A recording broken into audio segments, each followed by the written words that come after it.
Hi guys, welcome to this panel regarding blockchain, where there's hype or where there's not. And I've got a very interesting panel for you today. So at the left side, you've got David Moskowitz. He's the grand old man of the Bitcoin scene in Singapore. He exited Coin Republic. He started a Bitcoin exchange, and then he exited that a few years back, and now he started ATTORES, which is a smart contracts firm. And then you have also Alexander Shulgin, who has a very interesting story. He started his career as a rock musician before starting Familia, which is a major Russian international firm that has investments in the region. Next you have Floyd. Floyd is the co-founder of the blockchain Foundry, and he's involved with the SG Innovate to discuss the development of blockchain applications in Singapore. Finally, you have Anson, and Anson is a chairman of Access, the Association of Cryptocurrency Enterprises and Startups in Singapore. As for myself, I'm just a journalist from Dealstreet.com. Thanks.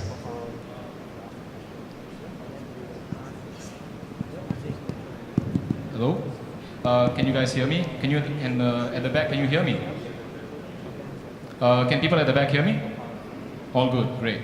So I think the question that all of us really want to ask is, there's been a lot of media noise, there's been a lot of media hype really in many ways about the blockchain, about blockchain deployments, blockchain products, blockchain platforms. So I think the first question that all of us really want to ask the experts gathered here is, blockchain hype or not? Is there a bubble? So I guess, let me start. So our association has come and go. There are around 60 odd members, and with around 23, 24 startups and companies as corporate members. And some of these companies have raised over $20 million US dollars in terms of funding. Some raised $1 million. So basically, in total, there's over at least, come and go in terms of our members, at least $60 million worth of funding raised into these startups. Now, a lot of these startups have been working for quite a while. So for example, there are Bitcoin exchanges, but now even Bitcoin exchanges are morphing into cryptocurrency exchanges. So they don't just do Bitcoin, they're seeing very good cryptocurrencies that have a real use case that then would add to their portfolio so that people can trade. These are some of the use cases. So in terms of, for example, what CoinPip does, we help businesses send money within this region in Southeast Asia, but our users don't need to know what blockchain is or even what Bitcoin is. They know we use it, but we help them to send money quicker. Companies like Rebans, Rakuten, Rumorama, all these are just companies that are normal mainstream companies. So yes, it's getting attention now, and definitely it is going towards the mainstream, but I think we need a few more years to really hit it. Floyd, can you weigh in on this? Yeah, and probably I'm going to come in from a slightly different angle, right? So like I co-founded Blockchain Foundry, and what we do is we help enterprises leverage the potential of blockchain technology. So this goes slightly away from more of the ICO and the Bitcoin and some of that, right? But having said that, you know, you've got all sorts of companies, and I'm not just talking about the financials or the insurance companies, even power and utility companies down to postal and even airlines that are looking at this now. And given the traction we're seeing in this space, definitely blockchain is starting to become part of the enterprise IT fabric now. Yes, it's a little different when you look at it from a cryptocurrency perspective and when you look at it from an a technology perspective. So difficult to, when you got to answer that whether hype or reality, but within the enterprise space, blockchain is definitely starting to kind of find its way. Thanks for that. Alex, do you have anything to offer regarding where the blockchain ecosystem is going? Shortly, to answer to your question, if it's a bubble, we need to divide blockchain or Bitcoin blockchain from cryptocurrency, because it's not only cryptocurrency. Then we need to divide blockchain, Bitcoin blockchain and distribution ledger technology. So if it's distribution ledger technology or cryptocurrency have a hype, yes, of course have a bubble, yes. and you can see the cost of Bitcoin cryptocurrency, and you can see what was happened with Ethereum Classics is go up and go down. But I like to learn from the old teachers. So when I have a chance to speak with founder of Vanda Group, Chinese Vanda Group, and there was question if he thinks that China economic have a bubble. He have a great answer. Everything with bubble, very tasty. Can you imagine beer without bubbles? So sometimes bubbles, you need this. You need these bubbles. If you want to jump to the top, you need to a little bit go down and then you jump. So one step ahead, half step behind, one step ahead, half step behind. It's always good for economy. But regarding the another things, regarding the blockchain technology, I think it's not bubble because it didn't start yet. We see only cryptocurrency and talking about some smart contracts. It's not started yet. It's a future of everything. It's a future of every sector of economy. It's a basement for everything, and I will explain later why. So it's not still yet bubble. Thanks for that. David, you have been operating, you operated Coin Republic during the bubble back in, I think, late 2013, early 2014. And currently your new startup, ATTORES, is operating in the smart contract space.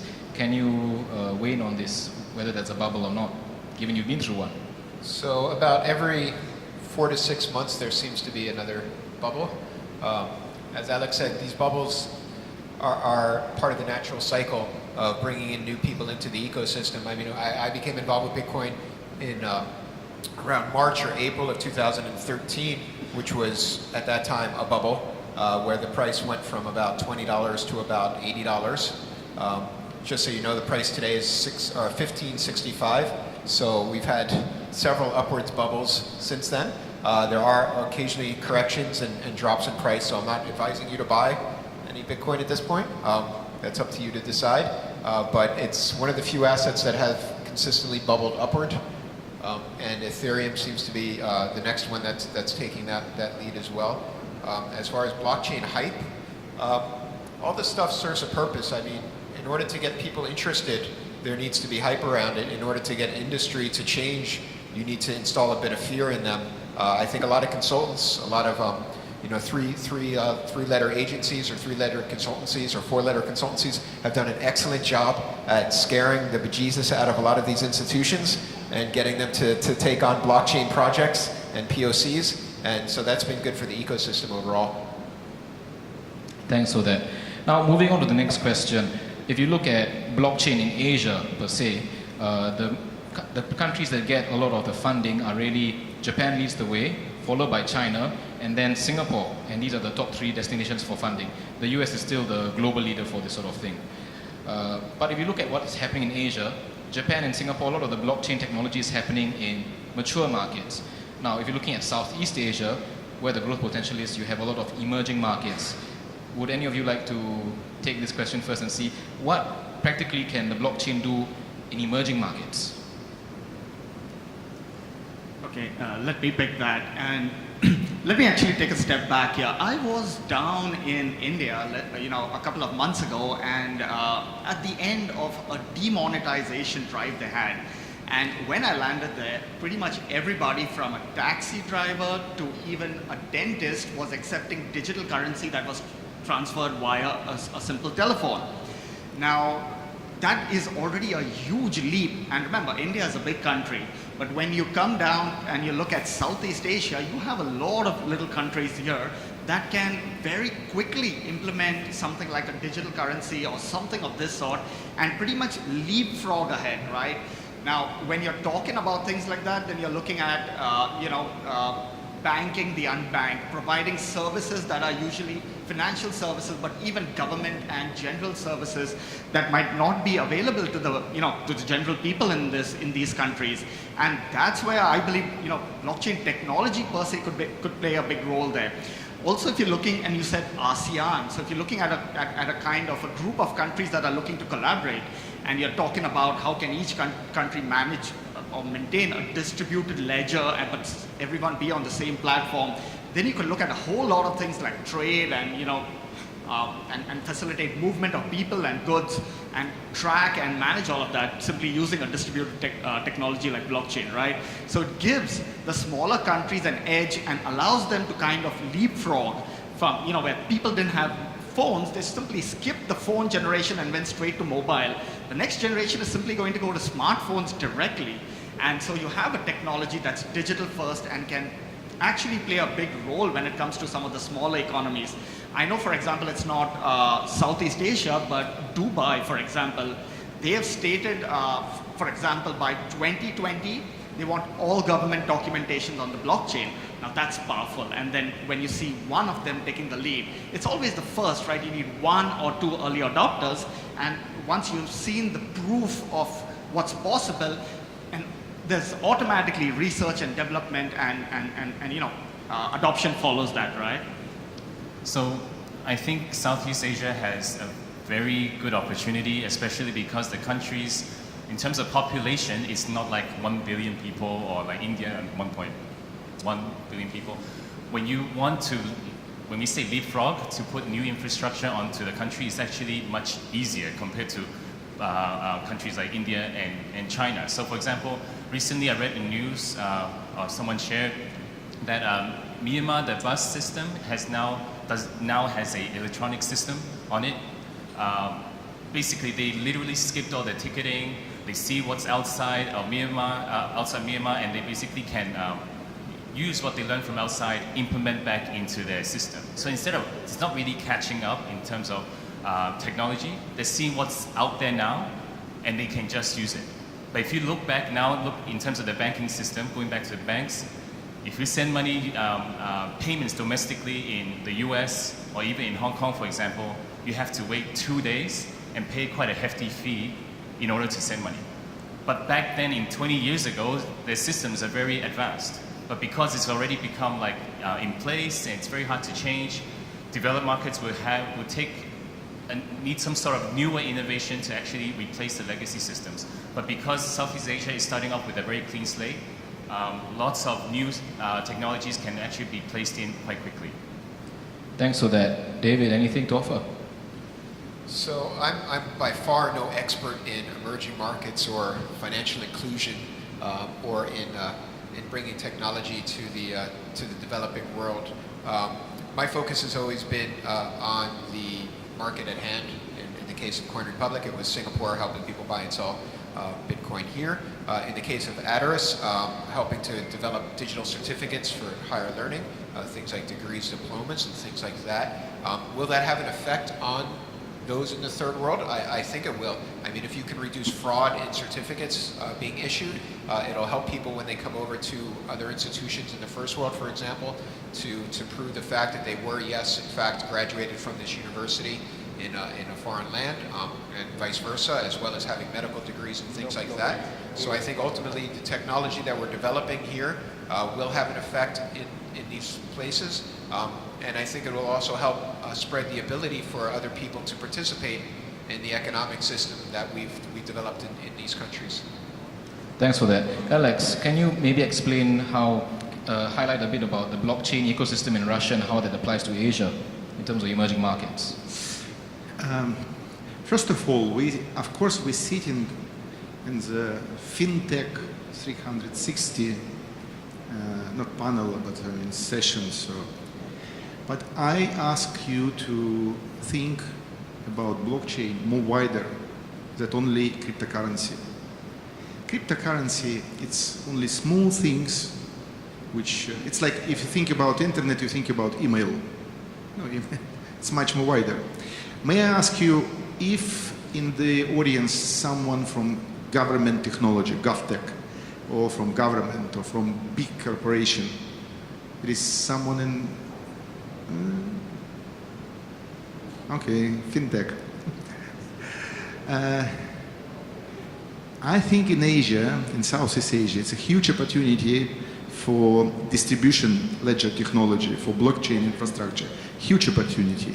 So all the emerging sectors, especially with IoT and industrial Internet of Things and all smart contract, it's easy to start to launch or to develop here than in conservative West world, let's say West world. So much more easy, and I see a lot of opportunities, but at the same time I see a lot of threats. So if you think about the blockchain, you can see in the bottom of the pyramid, at the bottom it's a mass market. It's a fintech, smart contract, a lot of things. Then you go to the industrial, the sector, industrial distribution ledger, industrial blockchain. And then the top, it's called strategic. It's a nuclear power plant, it's a space, and the all things which is strategic things. So for the governmental, for the big company, it will be very difficult to these two top, industrial and strategic, because you need to have a very high-level computing power system to secure. It's not like like Ethereum, which don't need to have so much computing power. For the and all these two, like industrial and strategic, you need to have a big infrastructure or computing power, which is a blockchain, Bitcoin blockchain is. But to keep it and to use it, you need a lot of energy. So energy will became in the future equivalent of the currency. In 1971, in Bretton Woods, we just agree that the gold is not more equivalent for the currency. So we're searching for the new equivalent for any currency. And we find it with the Bitcoin. We found that the new equivalent of the currency, it's energy. So energy will become a stronger, important key player for all this major infrastructure. So this is a big threat to Asia because the energy is quite expensive here. Thanks for that. I think as the blockchain's ecosystem evolves, the current conversation is really focused on fintech, on financial services, on financial technology, on what the banks are doing with it. But if we look at the blockchain deeper, there are actually a lot of applications for its use in the IoT, the Internet of Things, in energy management, as Alex has mentioned. So could one of you explain, Floyd, if you've done some work with SG Innovate, the deep tech incubator here, so can you perhaps highlight some of the applications beyond financial services that are currently being explored? Yeah, this is interesting, right? So I'm going to take a step back and a quick 5-second pitch. What we offer is any enterprise to have its own blockchain lab, right? So if an enterprise has an innovation center, we can put a blockchain lab within there, and then any enterprise can just start to experiment with the technology. And interestingly, we see a lot of tractions from companies outside the financial space, right? Of course, there's banking, of course, there's insurance, but then from outside that sector. That could probably be because we're one of those players that offers, you know, some of these firms, but be it postal, be it telecom, be it even airports, airlines, and even the media, there is a lot of opportunity. But even if you go way beyond that, I was just reading Humanic, I hope I'm pronouncing that right, just raised $5 million via an ICO for humanitarian causes, and they're just going to do kind of more, you know, social work and provide services to the unbanked and people who can't access even government services, right? So there's a huge opportunity right from, huge opportunity outside financial services within the enterprise space, but also within the whole, the government and the most social aspect. How can people really benefit from this at the end? So definitely, last but not the least, of course, there's cybersecurity, and where not just cybersecurity, but also identity and personal security, right? By its very nature, blockchain technology is cryptographically secure, apart from being, a distributed system. So you kind of take out that single point of failure by being distributed, and yet be able to provide people identity, but also bring in security to systems and things like that. Definitely IoT being a use case, but then, that's probably, my panelist here is gonna go down that road around industrial systems there. And also, I've been speaking to some of the agencies in Malaysia, speaking to them that what sort of use cases would be useful with blockchain. Okay, so one of the main things I said, blockchain doesn't change the world. Okay, it's only one of the tools to make things more efficient. So that was the basic principle that we started off our talks. And then we were discussing different use cases, for example, in manufacturing, which Malaysia is very strong at, as well as in oil and gas, even though there's a big downturn now. But there are ways to use blockchain to actually revive the productivity. So some of the use cases we discussed, for example, in manufacturing was, there's a lot of factories being idle and so on because all the manufacturing productivity went lower, so they have to lay off people and all the idle machines are there. So for example, if you can have a device or a sort of a recognizer identity stuck onto the machines, if you can use the blockchain to actually link up all the systems, you can actually tell which system is actually idle and get them to start working again. For example, because different states within even the same country may not share the same information. But if there is a ledger that everyone can see, that it actually updates, that it can actually trigger smart contracts telling them what to do, you can actually make productivity go much faster by having a shared, I would call it a database. So instead of calling ledger, we call it a global, a database where you can actually share, where it updates and everyone can see. So Malaysia is going that way. They also are seeing that it's not just in fintech. There are actually many industries that you can actually make use of this global database. So one of the things that I really like about blockchain technology is that it brings true P2P communications, P2P value transfer to us. So typically when we talk about P2P and or P2P platforms, whether it be crowdfunding or other platforms, it's actually, there's a third party in the middle of it. So it's P3P. So what blockchain technology allows you to do is to have a individual send value from person directly to the other person without that central counterparty. So in addition to that, for example, what we're doing at ATTORES is allowing the institution to issue digital certificates directly to the recipient. So again, there's no longer that central intermediary in it. We provide a middleware layer that allows that to happen, but ultimately it's the institution that controls the private key, the signing ability of that certificate. In the same way that in Bitcoin world, you sign a transaction and you transfer your ownership from person to person.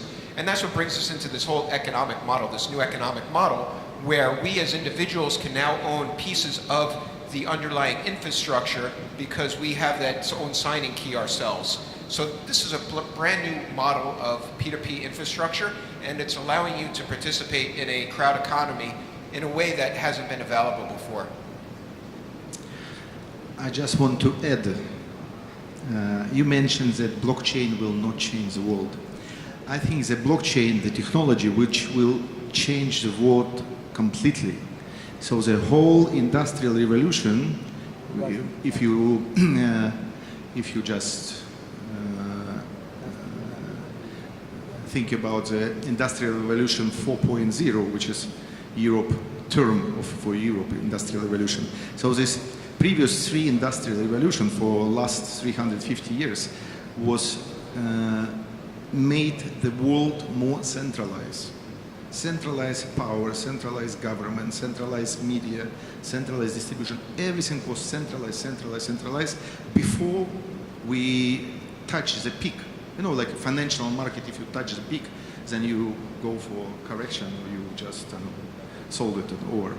So now we face it in the time and technology which can be decentralized of everything.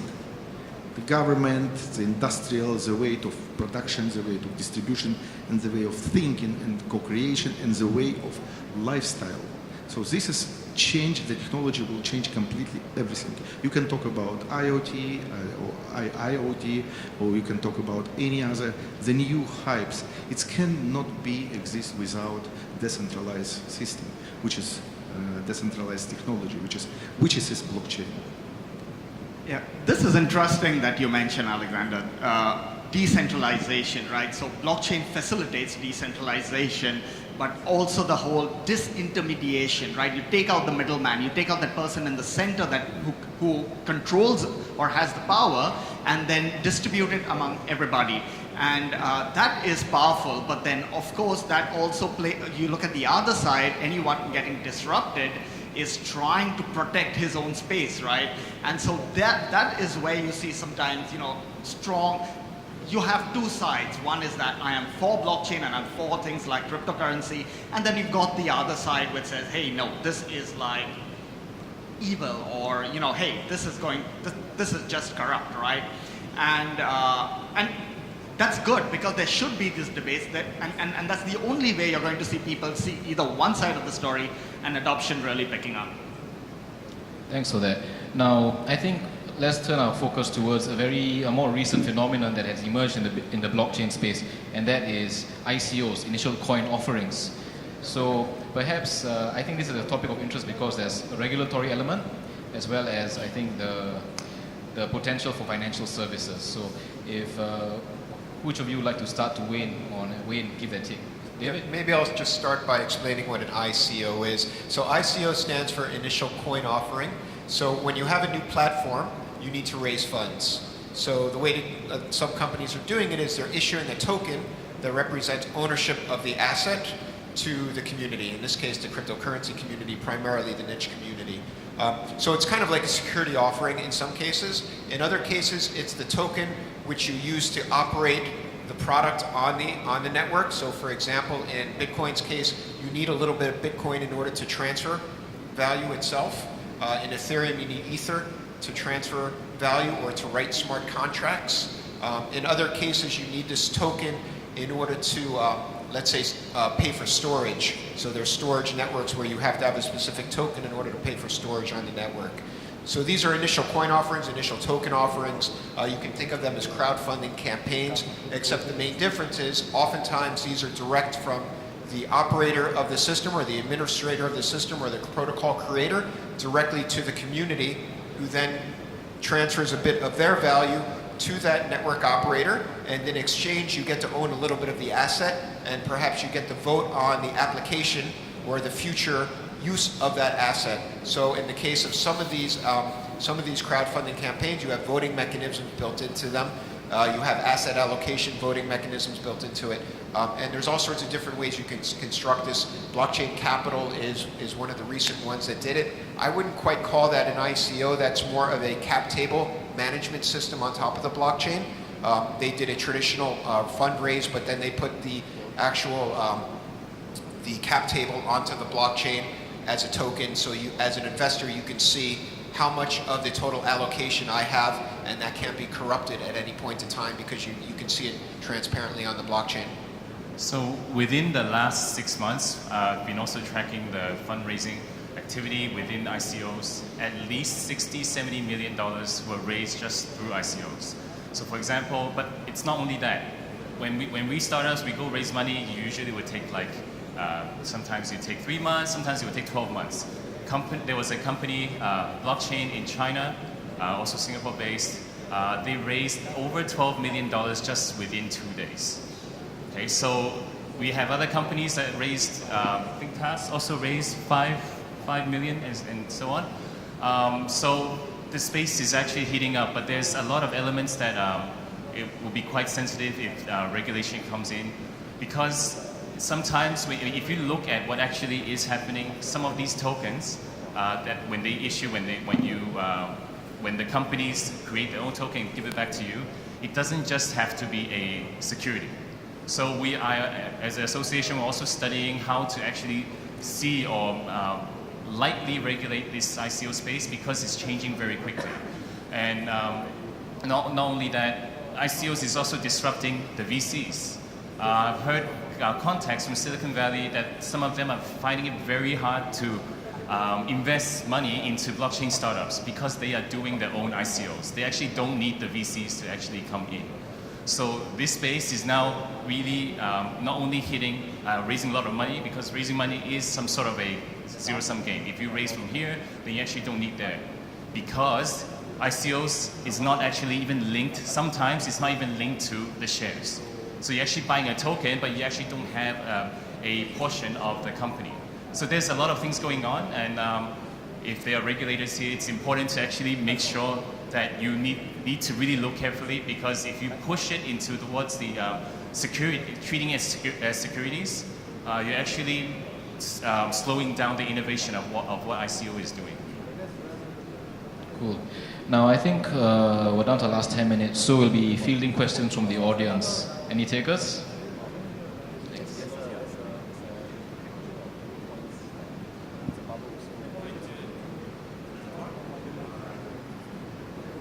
Foundry.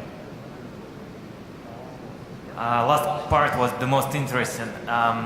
So Anson, you mentioned that ICO will disrupt venture capital business, yeah? And actually, you talked a lot about ICO, but what do you really think about ICO? And I give you example. For example, today, Token Card raised 12 million within 30 minutes. Not like 2 days, 30 minutes. And if you look at white paper of Token Card, it's nothing. They don't have product. They don't have any kind of understanding how they will do it. And they raised 12 million US dollars. It means that this is real bubble. This is not like venture capitalists like we are, like Alex, who understand where we invest. This is really hype, and people just put money where they don't know where to put. Or if you look at ICO of TAS fund, which happened like several weeks ago, they don't have any kind of investment strategy. They don't understand where they will put money. So can you explain me how they will disrupt venture capital business, or why ICO, for example, question maybe to David, why ICO is like a replacement of traditional investments? There's two reasons that people put money into an ICO. One is they believe in the vision of the company. It's an early stage startup, or it's a pre-seed stage startup, and many times, sometimes they do have a beta version available, the more well-developed products. The other one is they're hoping to speculate on the price of the token and flip it fairly quickly. Sometimes they're both, right? You have a long-term vision and you're also trying to make money. Who here wants to make some money? Everyone, okay. So it's human nature, right? Like we all want to get on to the next thing. So as far as it disrupting the VC model, yeah, I mean, I've always been very curious about how successful or how well VCs can pick winners and losers. I have never seen any stats on it because you're not willing to open up your books to the stats. With these ICOs, we see what's happening. If they make a mistake, it's transparent. So I think at the very least it's going to offer some more transparency than the traditional model. Whether or not it will disrupt the VC model, I think for some people they're always going to be more comfortable having an intermediary decide for them where they're going to invest. And that's fine. For other people, they want to go direct, they want to go IPO. They don't necessarily want to go through a mutual fund.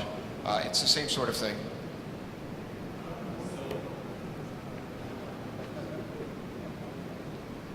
Well, when I mean by disrupting is, for example, if a company, a startup here, now, for example, they're raising ICO and venture capital wants to come and invest, there are startups now saying no.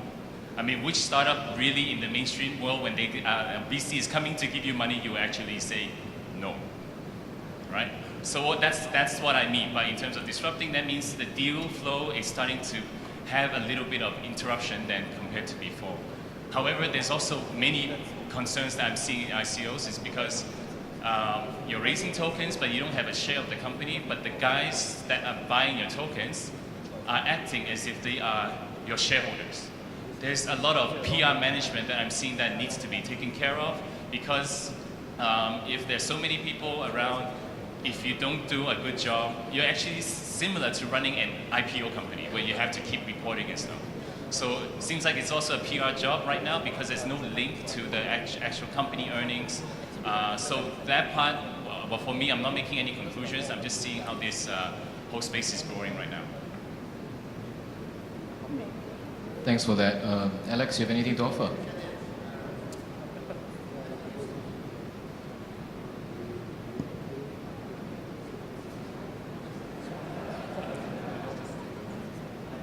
I told you that energy will be next gold.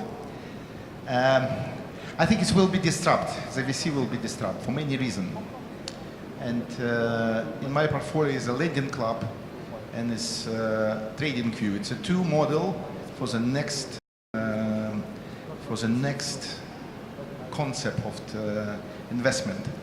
And of course, so let's say trading queue can sell the expertise, and the lending club, it's you know lending club very well. But I can tell you honestly one thing. I do not believe many VC people. Do not.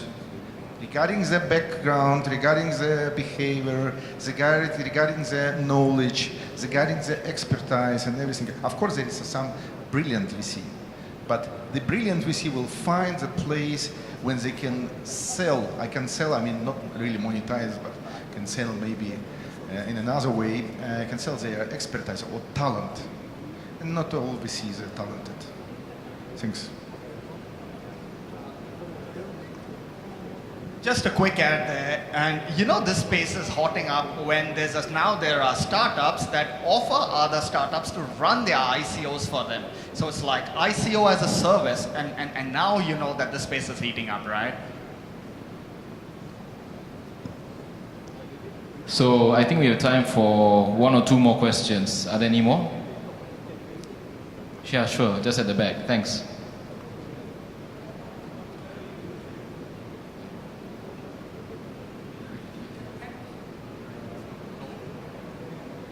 Can the panel elaborate more about the application in terms of cybersecurity and IoT, etc.? In this sort of application, specific application of cybersecurity, IoT. Yeah, let me take that. You know, if you look at cybersecurity today, and you take some of the latest tools, it's the same old platforms that enterprises and organizations are using, just layered. And if you look at cybersecurity, we, within enterprises or even beyond, are fighting tomorrow's cyber crimes with yesterday's technology, correct? And now you have blockchain, which by its very nature, things like it being the asymmetric cryptographic, right? Cryptography, which makes it cryptographically secure. The decentralization that takes away a single point of failure. Things like this, which are kind of, inbuilt into the system. So blockchain technology actually offers a huge potential within cybersecurity as a segment. Number one. Again, when you're looking at cybersecurity, if you look at some of the biggest hacks these days, they are actually coming via IoT. And IoT is so new that you can't really use yesterday's technology to kind of secure these systems. So there's huge potential to look at a distributed, decentralized, cryptographically secure technology to kind of reclaim cybersecurity when, and look at cybersecurity from a whole new perspective.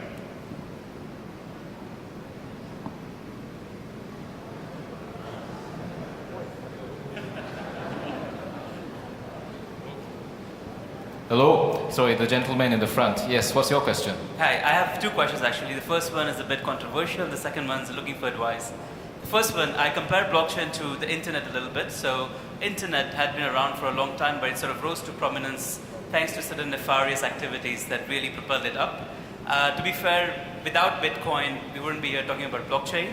And Bitcoin's origins were in the darknet. Then it sort of became regulated, and now it's the highest. It has a market cap of around 23 billion or so. So my question is, we talk a lot about blockchain, but to be fair, we don't have any other use case other than Bitcoin that has rose to prominence so strongly. So what's next? Is it telco? Is it government? Is it a widespread application across industries? Second question, which is a bit more practical, is if I have to get started on blockchain coming from a telco, how can I get started? So I think most new things are going to come out of the edge. So whether or not it evolved out of the dark net, that's okay. Ultimately, any sort of revolution is going to come out of the niche, going to come out of the edge, and then it's going to get, taken over or invigorated by existing institutions. whether that be other governments or other capitalists or other entrepreneurs. That's fine. That's just a normal progression. Your second question? To get started on blockchain, Get started? You don't need anyone's permission. That's one of the beauties of blockchain is it's permissionless innovation. Most of the code is open source. It's available on GitHub. You download it, you start playing with it, you start building. You build something cool, people use it. You can build something cool and have a grand vision and do an ICO. Kind of reverting back there.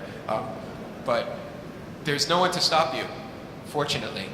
And hopefully we'll be able to continue down that road for quite some time.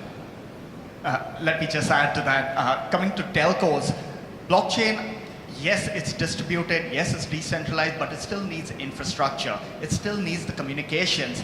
And a telco does, or an internet service provider does and can play a huge part in that, providing the infrastructure as well as providing the communication that's required, even if it's simply P2P, right? thank you. I think that's all the time we have for this panel. So thank you very much, and thank you for the panel.